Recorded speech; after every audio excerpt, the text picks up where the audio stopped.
est à Monsieur Léaumont. Merci, Madame la Présidente. Je crois que c'était Monsieur Beaubry qui prenait la parole à l'instant.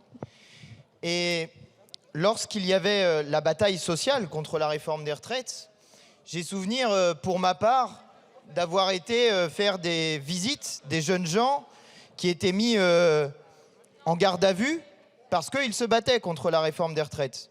Mais Monsieur Beaubry, lui, était de l'autre côté. Il était du côté de la police qui appliquait consciencieusement les demandes qui étaient faites par le gouvernement Macron de mettre en cabane les étudiants qui se battaient. Alors même que la Constitution dit que nul ne peut être arbitrairement détenu, et bien là, il y avait des arrestations et des mises en cabane pendant quelque temps des jeunes gens pour essayer de faire en sorte qu'ils arrêtent de se mobiliser. Vous avez été complice de la répression de M. Macron contre le mouvement de la réforme des retraites et je comprends que vous soyez gêné aujourd'hui.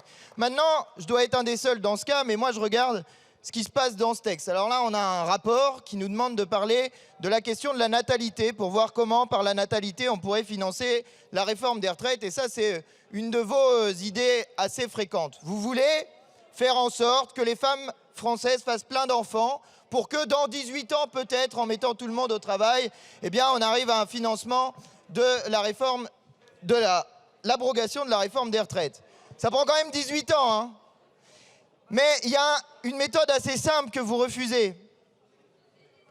La régularisation des travailleurs sans papier. Alors là, on ne comprend pas bien.